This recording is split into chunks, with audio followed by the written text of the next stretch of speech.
그럼 여기서 오늘 오전에 있었던 중앙재난안전대책본부의 코로나19 대응 정례 브리핑을 들어보겠습니다. 12월 18일 금요일 정례 브리핑을 시작하겠습니다. 오늘 0시 기준 국내 발생 환자는 1,036명입니다. 이 가운데 수도권의 환자는 757명이고 비수도권 지역은 279명입니다. 어제 11분의 환자분이 사망하셨습니다. 고인의 명복을 빌고 유가족분들에게도 심심한 위로의 말씀을 전합니다. 정부는 진단검사를 대폭 확대하여 감염 환자를 빨리 찾고 격리하는 데 주력하고 있습니다. 수도권 선별진료소의 운영 시간을 야간과 휴일까지 연장하였고 증상의 유무와 상관없이 검사가 가능하도록 하였습니다. 12월 14일부터는 수도권에 임시선별진료소 122개소를 설치하여 운영하고 있습니다. 검사 방법도 기존의 PCR 진단검사 외에 신속 항원검사, 타액검사 등도 가능하도록 제공하고 있습니다. 어제 3만 3천여 명을 검사하는 등 4일간 약 7만 1천여 명을 검사하여 170명의 환자를 조기에 발견할 수 있었습니다. 임시선별검사소를 포함하여 어제 하루만 약 8만 4천여 건의 검사가 이루어졌으며 5천에서 7천 건 정도의 검사 수준을 운영하던 10월과 비교하면 10배 가까이 검사를 확대한 결과입니다. 이를 통해 최대한 감염 환자를 조기에 발견하고 방역 통제력을 회복하기 위해 노력하고 있습니다. 국민 여러분들께서도 조금의 의심만 있다면 적극적으로 검사를 받아주실 것을 당부드립니다. 정부는 하루 1,000명의 환자가 계속 발생하는 상황을 감당할 수 있도록 병상을 확보하는 노력에도 총력을 기울이고 있습니다. 20일간 총 1만 병상을 확충하는 계획을 발표한 이후 현재까지 생활치료센터는 13개소 3,200여 병상, 감염병 전담병원은 9개소 300병상, 중환자 치료병상은 15개소 55병상을 새롭게 확보하였습니다. 현재 생활치료센터의 가동률은 전국적으로는 45%, 수도권은 43% 수준이고 감염병 전담병원은 전국 65%, 수도권 77% 수준입니다. 현재 수도권의 경우 생활치료센터는 최소 3,000명, 전담병원은 약 500명의 인원이 수용 가능한 상태이며 타 지역에 있는 생활치료센터나 감염병 전담병원을 활용할 경우 이 수용 능력은 더욱 늘어납니다. 중환자 병상의 경우 전국 45병상, 수도권 4병상이 남아있으나 어제 국립대병원을 중심으로 중환자 전담병상을 추가로 마련하기로 하였습니다. 서울대학교 병원 20병상, 분당서울대병원 9개, 9개 병상, 강원대학병원 16개 병상 등 추가적으로 확충을 하면서 연말까지 빠르게 중환자 병상을 확보할 계획입니다.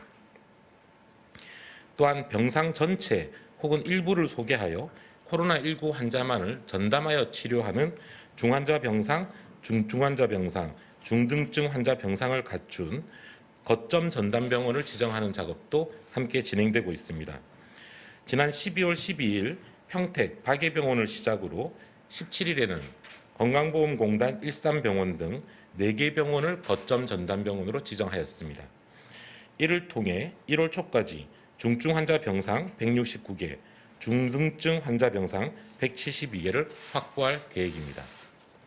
또한 의료계와 협의해 나가면서 거점 전담병원을 계속적으로 추가 지정할 계획입니다. 어제 수도권에서는 867명의 환자가 병원이나 생활치료센터로 배정되었고 현재 1일 이상 대기하고 있는 환자는 496명입니다. 정부는 1일 이상 대기하는 환자를 없게 한다는 목표 하에서 환자 배정과 관리, 병상 운영의 효율성을 높이는 작업을 착수하고 있습니다. 수도권의 거점형 생활치료센터를 2개소 700여 규모로 주말까지 신설할 계획이며 이 거점 생활치료센터는 병원과 생활치료센터 경계선상에 있는 환자를 신속하게 입원시킬 예정입니다.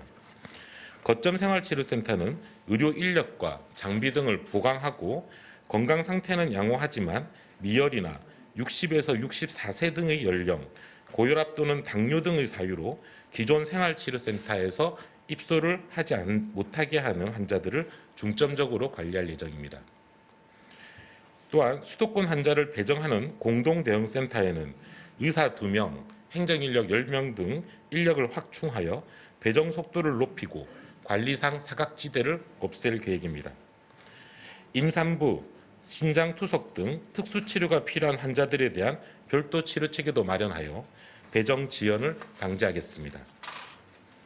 이와 함께 증상이 호전된 환자들은 전담병원에서 생활치료센터로 전원하는 과정도 강화할 예정인 만큼 환자분들도 이에 적극 협조해 주시기를 당부드립니다. 병상 확충에 따른 의료 인력도 지원하고 있습니다. 현재 공중보건의사, 군의관 등 공공의료 인력을 선제적으로 배치하였고 의료 관련 단체들과 협조를 통해 민간 의료 인력도 최대한 모집하고 있습니다. 대한의사협회가 구성한 재난의료지원팀은 현재 1천여 명의 지원자를 확보하였으며 이분들이 코로나19 진료에 적극 참여할 수 있도록 근무 규정 개선 방안을 마련하는 등 협회와 협력하고 있습니다. 또한 의대 4학년으로 구성된 전국의대봉사단은 수도권 임시선별검사소에서 검체 채취 등의 의료봉사를 실시할 예정입니다. 간호 인력은 대한간호협회와 협력하여 모집 중으로 12월 10일 이후 현재까지 2,400여 명의 지원자를 추가로 확보하였습니다. 근무 강도가 높은 중환자실 간호사를 위해 중환자 간호수당 지급을 추진하고 있으며 방호복 등도 충분히 공급하여 중환자실의 근무 환경을 개선하겠습니다. 또한 중환자 전담 간호사 교육도 연말까지 388명이 완료될 예정입니다. 국가적인 위기 상황에 국민의 건강과 환자 치료를 위해 지원해 주신 모든 보건의료인께 깊은 감사의 말씀을 드립니다. 지금 가장 중요한 방역수칙을 한 줄로 요약하자면 모든 사람과의 접촉을 줄이고 항상 마스크를 쓰는 것입니다. 지금은 방역수칙을 지키며 사회활동을 하기보다 거리두기를 지키고 잠깐이라도 마스크를 벗지 않는 것이 중요합니다. 특히 수도권의 경우 그 어느 때보다 위험성이 높아진 만큼 방심하지 않기를 부탁드립니다.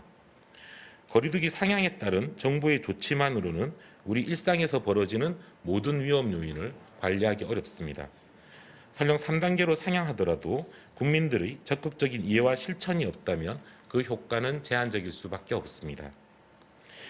예를 들어 오후 9시 이후에 영업을 제한하는 것은 그 전에도 최대한 이용을 삼가라는 것이지 9시 이전에는 자유롭게 시설을 이용할 수 있다는 의미가 결코 아닙니다. 현재 발생하고 있는 다수의 집단 감염 사례들은 마스크를 벗고 대화를 하거나 마스크를 벗고 식사를 하거나 마스크를 벗고 운동을 하는 과정 가운데서 발생하고 있습니다. 이러한 점들을 유념하시어 마스크를 벗을 수밖에 없는 환경, 벗을 위험성이 큰 환경 자체에는 가지 않으시거나 만나지 않으시는 것이 최선입니다. 부디 이 점을 유념하시어 이 부분들을 지켜주실 것을 당부드립니다. 마지막으로 요양병원과 요양시설 등 취약계층을 보호하고 있는 시설의 종사자분들과 운영자분들에게 당부의 말씀을 드리겠습니다. 정부는 현재 요양병원과 요양시설에 대해서 선제적 검사에 착수하여 다음 주부터는 매주 1회 또는 매주 2회씩 PCR 진단검사를 종사자들에 대해 실시할 것입니다. 또한 전체 전국 요양시설과 요양협회에 대해 현장 점검을 착수하여 방역상 관리의 허점이나 관리상 미비점이 없는지도 함께 점검해 나갈 것입니다. 이 과정에서 협조해주고 계신 요양병원협회와 요양시설협회 관계자분들께 감사를 드립니다. 다만 현재 다수의 요양시설과 요양병원에서 집단 감염들이 발생하고 있고 대부분 감염 사례에서 종사자분들이 마스크를 착용하지 않고 근무를 하시거나 혹은 공용 식당에서 모든 직원분들이 함께 식사를 하시며 대화를 하는 가운데 감염이 확산되는 등의 사례들이 발견되고 있습니다. 요양병원 요양협회의 운영자 또는 종사자분들께서는 마스크를 철저히 쓰는 것을 감독해 주시고 조금이라도 이상이 있으면 즉시 검사를 받아주실 것을 부탁드립니다. 정기적인 선제검사 외에도 의심이 되는 종사자 혹은 관계자들에게 검사를 실시할 수 있도록 신속 항원 검사 키트도 일부 요양병원과 요양시설들에 지급할 예정으로 의심이 드는 경우는 신속하게 해당 검사를 적용해 주실 것을 부탁드립니다. 또한 출퇴근 시에 발열 체크, 증상 체크와 평소 퇴근 이후에도 종사자분들이 가급적 위험한 환경에 노출되지 않도록 함께 노력해 주실 것을 당부드립니다. 요양병원과 요양시설에 입소해 있는 노인분들께서는 코로나19 감염에 가장 취약한 계층인 만큼 정부와 협회 그리고 병원의 관계자들께서 함께 노력하여 이를 막아주실 것을 간곡히 당부드립니다. 정부는 최선을 다해 현재의 방역 통제망을 회복하고 의료 체계의 여력을 가지기 위해 노력하겠습니다. 국민들께서도 함께 거리 두기에 철저히 힘을 써주시고 모임과 외출을 자제해 주시면서 현재의 이동량 하강 추세가 계속 이어지도록 함께 협조해 주실 것을 요청드립니다. 우리 국민들께서는 지난 2, 3월 수도권 대구 경북의 대유행을 비롯한 두 차례의 유행 과정에서 철저하게 실천해 주시고 협조해 주셔서 감염의 확산을 국민 스스로의 힘으로 잦아들게 만든 경험들이 있습니다. 이번에도 그러한 국민들의 저력이 함께 발휘된다면 정부와 국민이 힘을 합쳐 이 수도권 3차 대유행도 충분히 차단할 수 있을 것이라고 생각합니다. 감사합니다. 네, 다음으로